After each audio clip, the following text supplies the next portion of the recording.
10 ممنوعات بين الزوجين، ممنوع نهائي تكون بينهم او يتعاملوا ما بينهم وما بين بعض بال10 دول.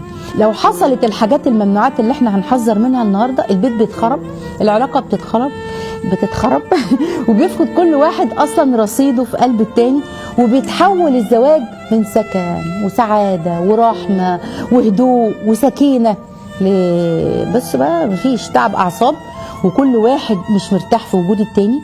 ده المفروض اصلا ان كل واحد يكون مطمن ان انا معايا شريك بالشكل ده، سند وحمايه للقلب، قلب بيحبني، قلب بيهتم بيا. لا، لو عملنا او ما تجنبناش الممنوعات اللي هنقولها النهارده ال10 دول، الزوجه هيتحول لساحه حرب. كل واحد فيها بقى، عارفين ساحه الحرب، جايبه كشكول كده وكاتبه فيه الشكاوي والحكاوي السلبيه وعمل وسوى، وتحكي لك، عندها استعداد تحكي لك بص بتاريخ من 20 سنه، الذاكره ما بتتنساش، وهو نفس الكلام. لا، تعالوا النهارده نعرف مع بعض ايه هي الممنوعات ال10 ممنوعات اللي المفروض اصلا كل زوجين يمتنعوا تماما ان هم يعملوها ويتصرفوا، مفيش ينفع تتعامل بيها مع تجاه التاني. اول حاجه، ممنوع على الزوجين انهم يتعاملوا بيها، وان هم يجب ان هم يتجنبوها في حياتهم. ايه؟ ممنوع تعاندوا بعض يا جماعه، ممنوع نعاند بعض، مش العند العام اللي هو في كل حاجه، لا، العند في المسؤوليه. كل واحد فيكم له مسؤوليه، كل واحد فيكم المفروض انه عليه واجب بيعمله. ممنوع انت تهددها، والله ما هديكي مصروف، خليكي بقى قاعده كده لا اكل ولا شرب عشان تعرفي قيمه الراجل اللي معاكي عشان تتربي واعرف اربيكي. لا، اكلها وشربها وملبسها ومسكنها ده عليك. ممنوع انت كمان تتوعديه، والله ما انا طبخان ولا هعمل له النهارده، وبالسم الهري عليه ما اشوف بقى ياكل جبنه ولا ياكل كذا، وترمي له الاكل كده ولا الطبق كده، مش طبخه النهارده.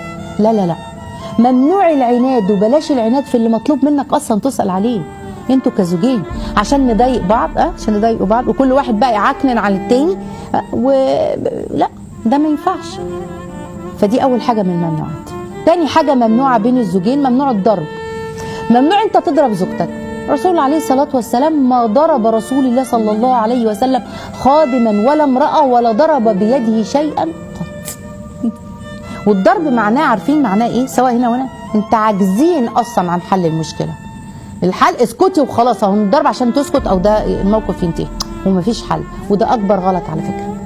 يبقى تاني حاجه ممنوعه بين الزوجين، ممنوع الضرب. تالت حاجه مانع من الممنوعات، بلاش كلمه طلقني اللي عامله زي اللي باينه في بقك دي، بلاش طلقني طلقني طلقك، الكبيره والصغيره والهايفه والصغيره، بلاش الكلام ده. انت خلاص ما بقتش تحبني، طلقني، انت خلاص ما اعرفش ابصر ايه كذا، طلق، انت ما بتخرجنيش، يبقى طلقني.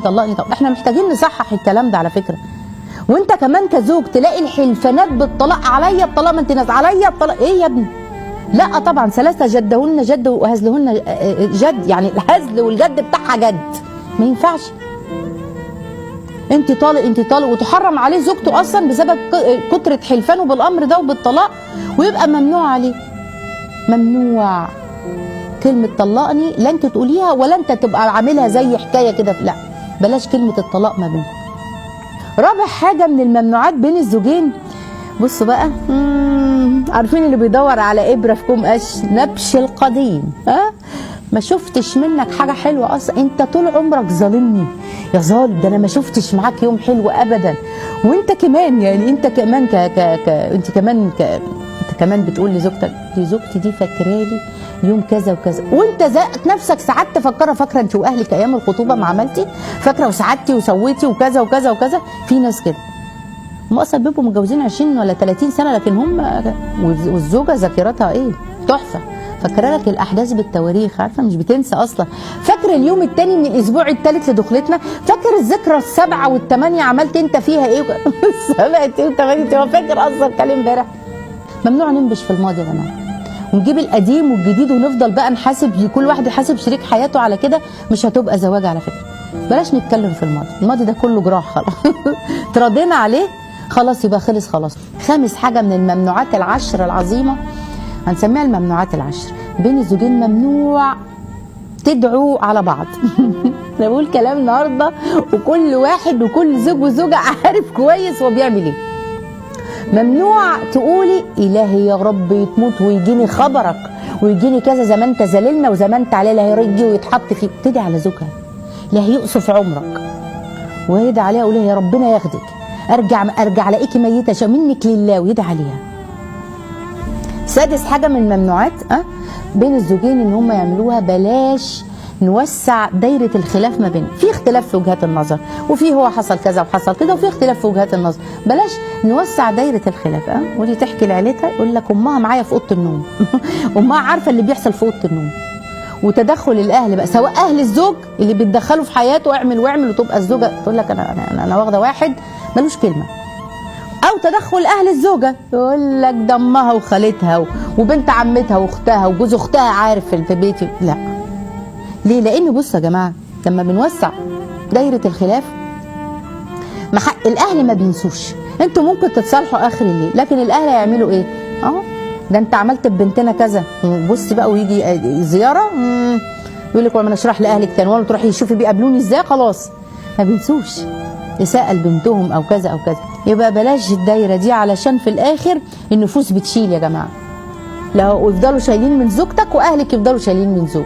طيب، سابع حاجه من الممنوعات اللي ما ينفعش تحصل بين الزوجين، ممنوع نشحن اولادنا تجاه ابوهم او تشحن اولادك تجاه امهم وقت الخلاف. الاولاد بيتشتتوا وبيحزنوا على فكره، ويقل تاثيرهم وبيقل تركيزهم، وبيتاثروا تاثير سلبي جدا عليهم. لما انت تيجي تحكي شفت ابوكي شفت كذا، وتلاقي البنت بقى بص واقفه كذا، على الله تعمل حاجه في امي احنا اللي هنرد عليك. ايه ده اصلا ما ينفعش اصلا كده، ده اب. وانت تيجي تاخد ابنه يقول لك ده العيل ده والعيل ده من انصار الاب واخديه وكده، وبص بقى وشارح له ليه؟ مهما كان دي مش هيكرهوها، لكن هيحسوا بعدم اتزان ونفسيتهم بتتاثر. وانت نفس الكلام. هو انت فاكره لما تعملي كده ما انت بتقللي من قيمه الاب اللي انت اصلا اقسم يمين بالله محتاجاه بعد كده انت محتاجاه. ما ينفعش بيننا وبين بعض نعمل اللي احنا عايزينه، لكن ما ندخلش الاولاد في دايره الخناقات والخلافات. يا ست خش اقفلوا على نفسكم واتخانقوا زي ما انتوا عايزين، اعملوا حرب مخدات جوه، اعملوا اللي انتوا عايزينه، لكن ما تشركوش الاولاد في الامر ده. طيب، تامن حاجه من الممنوعات بين الزوجين، بصي يا بنتي ما تخرجيش من بيتك وقت الزعل. لما هدومها وماشيه كده، انت اصلا مش بتساعدي بقى الاطراف الخارجيه، الشيطان انه يوسع الفجوه ما بينكم اكتر واكتر.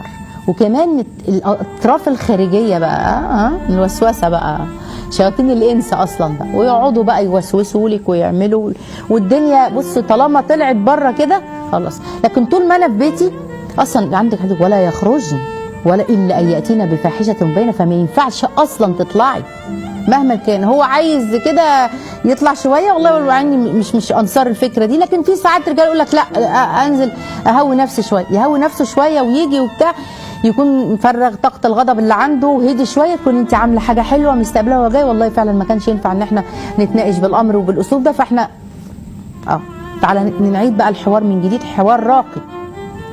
لكن بالوضع العظيم اللي احنا فيه ده صعب. تاسع حاجه يعني ممنوعه بين الزوجين، بلاش قله الاحترام. بلاش نقعد نهين في اللي قدامنا، مش بس شتايم وكده، لا ننقص من قدره كده. لا شوفوا زمان كان، شوفي مثلا جدك وجدتك كان التعامل باحترام رهيب، وكانت الجده توقر جد. الزمن ده راح فين يا جماعه؟ الزمن ده خدوا العصفور وطار، مفيش خلاص عادل الاحترام واللي كذا، ولا ما ينفعش، والابن لا ده اصل ابويا ما ينفعش اتكلم قدامه، والام الزوجه ذات نفسها مش تقليل منها لا هما الاثنين. 10 حاجه من الممنوعات بينكم، ممنوع التلاوم المستمر. عارفين اللوم المستمر، النقد المستمر، التخوين المستمر، الحاجه اللي بتستمر على طول كده. عارفين التخوين يفقد الزوجه ثقتها بنفسها، والزوج اصلا يقول لك ايه ده، هو انا كده يعني في عينيها راجل، هي ليه بتقول عليا كده، هو انا فعلا راجل وحش وراجل خاين زي ما هي ما بتقول كده. صعب ده من مدمرات العلاقه اصلا. وعارفين ايه كمان، ان كل شريك يسيب دوره لغيره. يا ابني بالله عليك لما انت زوجتك تقوم بدورك كراجل، ولا اهل زوجتك يقوم بدورك كزوج، انت ترضى على نفسك كراجل؟ صعب قوي، انا ما ارضاهالكش صراحه. وانت كمان يعني اما امه تغسل له واخته ما عرفش تعمل له، انت فين يا قط، انت فين يا بيضه، انت يا عسوله.